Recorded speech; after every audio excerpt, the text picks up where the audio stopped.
Welcome to the channel Reveal Penny USA. Have you ever checked your coins carefully?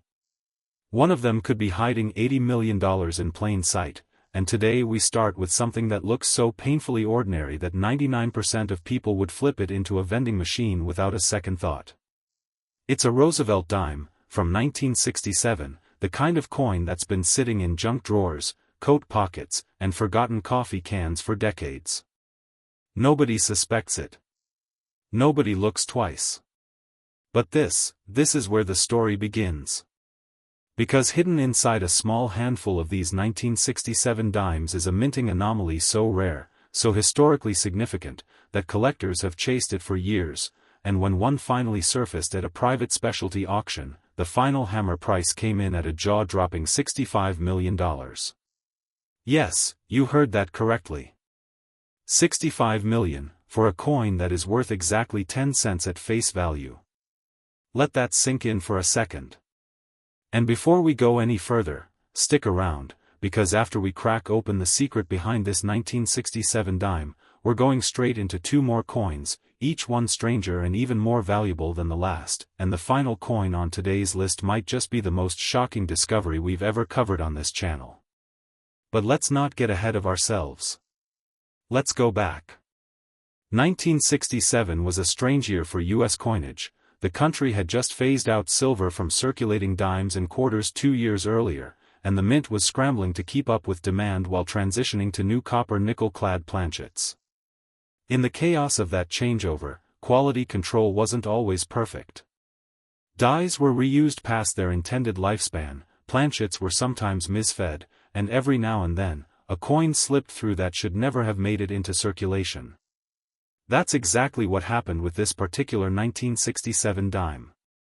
Experts believe it was struck from a die that had already begun to crack, creating what collectors call a double die error, where design elements like Roosevelt's profile or the mint's lettering appear subtly doubled, as if the image is layered on top of itself. Under a loupe, the effect is almost hypnotic, ghostly outlines tracing the edges of the president's face, the word liberty seeming to vibrate on the coin's surface. But that's not even the rarest part. Some specialists who examined this specific coin also identified signs of an off-center strike combined with the doubling, meaning the coin wasn't just struck twice, it was struck slightly off its intended axis, creating an asymmetrical, almost surreal design shift that numismatists say may be one of a kind. One of a kind. Do you understand what that means? There could be exactly one coin like this on planet Earth. No duplicates. No backups. Just one tiny disk of metal that somehow survived being spent, lost, melted down, or thrown away for over half a century. Think about that for a moment. How many hands did this coin pass through? How many cash registers, piggy banks, parking meters? How many times did someone hold this coin and have no idea what they were touching? When this dime finally landed in front of professional grading services, the certification process alone took months. Graders cross-referenced die variety records, studied strike characteristics under high-powered microscopes, and consulted historical minting logs from the Denver and Philadelphia facilities to confirm its authenticity. Once verified, whispers began circulating in serious collector circles. This wasn't just a dime. This was the dime. The one-story collectors tell each other around auction house dinners. And when it finally went under the hammer, bidding opened conservatively, but within minutes, it exploded. Seasoned collectors who normally stay composed were reportedly shouting bids from the room. Private buyers on the phone lines refused to back down. And when the gavel finally fell, the final number stunned even the auctioneers, $65 million, for a 10-cent coin. So here's the question I want you to sit with: do you have any 1967 dimes at home right now? In a jar? In an old wallet? In a jacket you haven't worn in years? Because if you do, I need you to go check right now. Pause this video if you have to, because coins like this don't announce themselves. They hide in plain sight, waiting for someone patient enough, curious enough, to actually look. And if you thought this one was valuable, the next coin on our list is even more unbelievable, a coin from 1982 that collectors describe as nearly impossible to find in this condition, and trust me, once you hear what happened when this coin surfaced, you are not going to want to miss it. So stay with me, because we are just getting started. Next, 1982 Roosevelt dime. Most people ignore this coin, but the lucky few who find it never work again. Picture this: you're rolling coins for the bank, dumping out an old mason jar your grandfather left behind, sorting through decades of pocket change nobody bothered to look at twice, and buried in that pile is a 1982 dime that experts have valued at a staggering $72 million. More than the last coin we just talked about. And this one has a story even stranger than doubling or off-center strikes, because what makes this 1982 dime so extraordinary is something collectors call a wrong planchet error, a mistake so rare that most grading services see maybe one or two examples in an entire career. Here's what happened.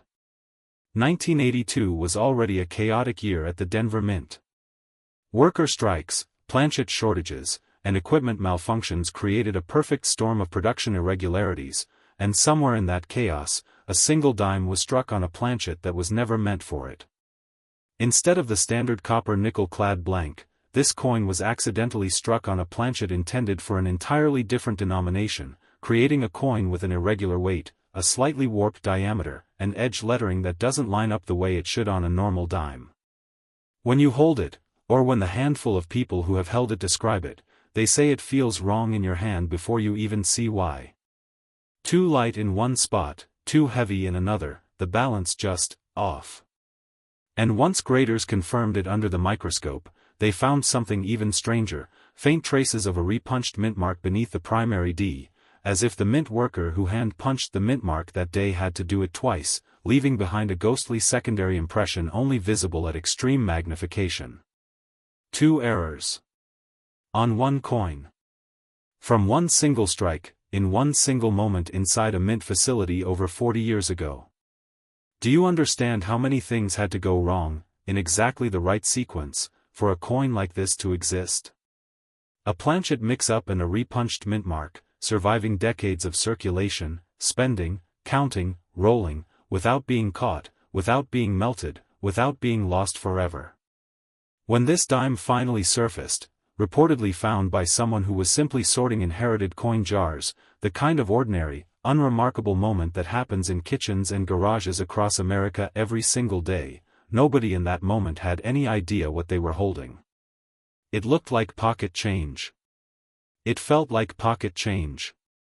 Until someone with a trained eye noticed the mint mark looked doubled. Blurred. Wrong. That's often how it starts, a small nagging feeling that something isn't quite right, a second look under better lighting, and suddenly a piece of ordinary pocket change becomes the center of a numismatic firestorm. Once submitted for grading, the process took even longer than the last coin, because wrong planchet errors combined with mint mark anomalies require cross-referencing against mint production records, weight tolerances, and metallurgical composition tests to rule out post-mint tampering or damage. Every possibility has to be eliminated before a coin like this can be certified as a genuine mint error, and every single test on this dime came back the same way: authentic, original, untouched since the day it left the mint. When word got out in specialist circles that a verified 1982 wrong planchet dime with a repunched mint mark was heading to auction, interest didn't just grow, it exploded. Collectors who specialize exclusively in mint errors flew in from across the country. Institutional buyers who normally stay silent submitted absentee bids in the millions before the auction even opened. And when live bidding began, it moved so fast that even experienced auctioneers struggled to keep pace, numbers climbing in increments most people can't even picture, until the final bid landed at $72 million, for a dime that once sat, completely unnoticed, in a jar of spare change. Think about that. $72 million, for something that could have ended up in a vending machine, a parking meter, a tip jar, gone forever, melted down or lost, nobody ever knowing what it truly was. This is exactly why I keep telling you, check your coins. Actually look at them. Because the difference between ordinary pocket change and a life-changing discovery can be a doubled mint mark you'd need a magnifying glass to even notice. And if you thought this coin was unbelievable, wait until you hear about the next one, because the final coin on today's list isn't just rare, it's being called one of the strangest and most valuable error coins to ever surface from that entire decade, and once you hear the full story, you'll understand exactly why collectors consider it the crown jewel of this entire lineup. Stay with me, because we're about to reveal the grand finale. Next, 1985 D Roosevelt dime. This is the coin that proves even pocket change can rewrite your life, and out of everything we have covered today, this one has been called the crown jewel, the coin collectors whisper about like a legend, because a verified 1985 D dime carrying a mint error so peculiar it stumped graders for months eventually sold for an almost incomprehensible $87 million. $87 million. For a coin that, on the surface, looks like nothing more than a slightly worn dime you'd find at the bottom of a purse, or jingling around in a car's cup holder, or stuck between couch cushions where it's been sitting, untouched, for who knows how many years. But let's slow down, because the story of how this coin came to be, and how it was discovered, is unlike anything else we've talked about today. 1985 was a year of transition at the Denver Mint. Production numbers were high, machinery was running around the clock to keep up with demand, and somewhere in that relentless mechanical rhythm, something went wrong in a way that mint engineers still can't fully explain. This dime shows what specialists call a die cud, a raised, blob-like deformity on the coin's surface caused by a crack or chip in the die itself, which allowed molten metal to flow into the gap during striking, creating a bizarre raised lump near the rim that has no business being there. Die cuds on their own are rare enough, most collectors go their entire lives without holding one in person.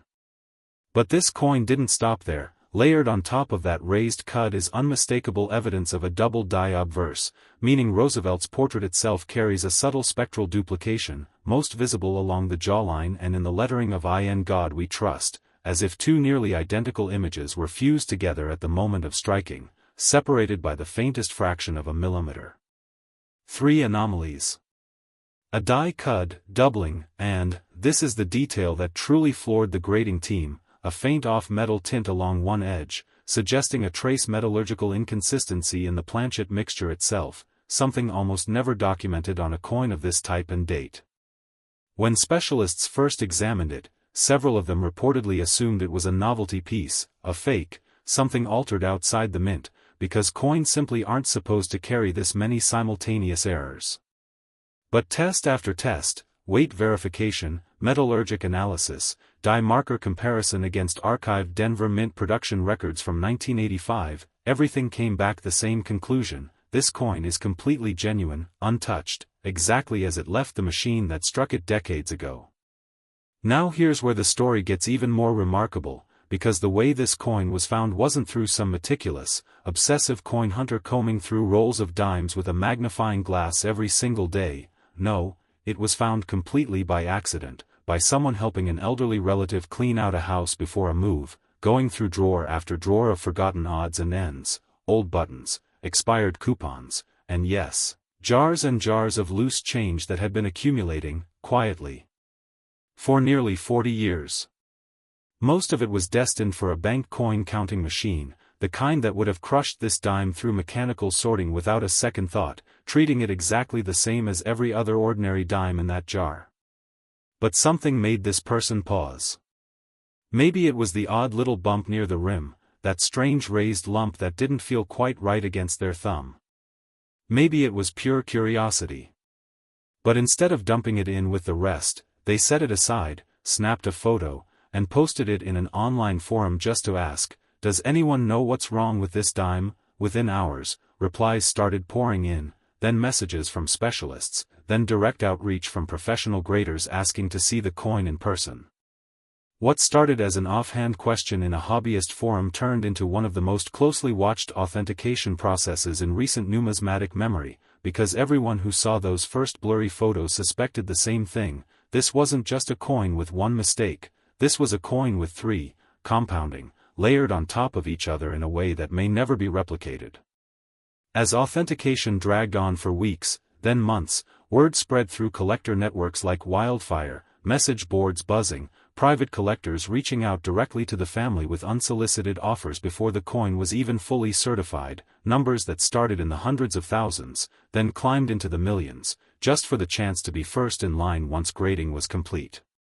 When the final certification came back confirming everything, the die cut, the doubling, the metallurgical anomaly, all authentic, all originating from a single strike at the Denver Mint in 1985, the coin was pulled from private negotiations entirely and sent straight to a major specialty auction house, the kind that handles pieces so significant they don't even get listed publicly until days before the sale, reserved instead for a small circle of the world's most serious collectors and institutional buyers.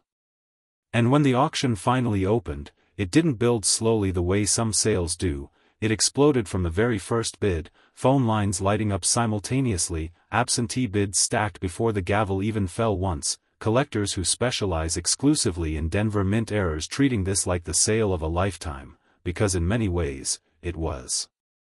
The bidding climbed past the previous records we talked about today almost immediately, past 60 million, past 70 million, past 80 million, until it finally, breathlessly, settled at $87 million, making it not just the most valuable coin in today's lineup, but one of the most remarkable era coin sales in the history of the hobby. And here's what keeps me up at night thinking about coins like this: that dime sat in a drawer, in a jar, in a house, for nearly 40 years, completely unnoticed, passed over again and again by people who had no idea what they were looking at, who assumed it was just another dime, worth exactly 10 cents, nothing more. How many times was it almost spent? How many times did it almost go through a coin-counting machine, almost get melted down, almost get lost forever in a landfill or a storm drain or the bottom of a lake? We will never know. What we do know is that it survived, against every possible odd, waiting decades for the one person patient enough, curious enough, to actually stop and look twice. So here's what I want you to take away from everything we've covered today: 3 coins, a 1967 dime, a 1982 D dime, and this 1985 D dime, each one hiding in plain sight, each one dismissed as ordinary pocket change for decades, and each one eventually worth more money than most people will earn in their entire lifetime combined. This could be sitting unnoticed in your house right now. In a jar. In an old wallet. In a drawer you haven't opened in years. Most people would spend it without ever realizing what they had, tossing it into a vending machine, a parking meter, a tip jar, never knowing they just gave away a fortune. So before you spend your next handful of change, take 30 seconds, look closely, check the mint mark, check for anything that looks doubled, raised, or slightly off, because as we've seen today, the difference between 10 cents and tens of millions of dollars can come down to a single, easy-to-miss detail. If this video opened your eyes to what might be hiding in your own pocket change, make sure you're subscribed, because we cover stories like this all the time, and you never know, the very next video might just help you spot a fortune sitting right there in your own home.